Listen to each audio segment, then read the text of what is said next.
Aujourd'hui, on a des gens qui, par exemple, les hindous fabriquent des statues.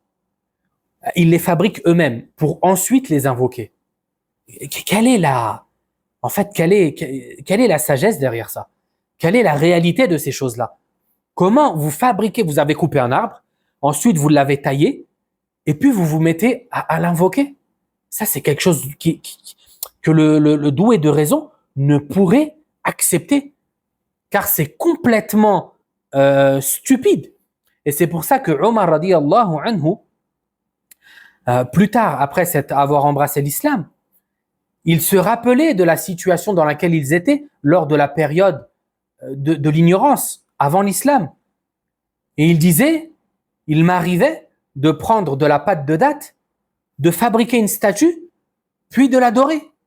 Et lorsque j'avais faim, je la coupais et je la mangeais. D'accord? Et là, en fait, subhanallah, c'est comme si, en fait, c'était un peu de l'autodérision. Il rigolait sur ce qu'il faisait lui-même à l'époque.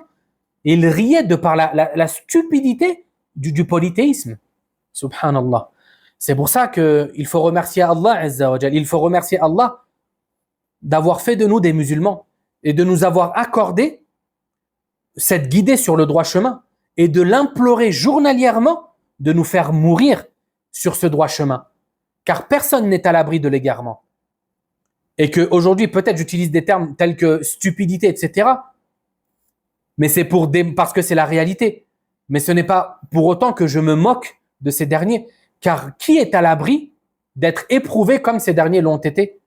Personne. C'est pour ça qu'Ibn Mas'ud radiyallahu anhu disait, la personne qui est encore en vie n'est pas à l'abri des troubles. Elle n'est pas à l'abri des troubles. Allah Azza wa Jal peut t'égarer parce que tu t'es moqué de quelqu'un. Au contraire, le musulman, une fois qu'il a connu la vérité et qu'il a goûté à la vérité, il se doit d'appeler autrui à cette vérité, car il veut le bien pour les gens. Il veut le bien pour les gens.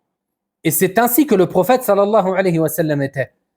Il s'attristait énormément et profondément du refus de son peuple que de croire.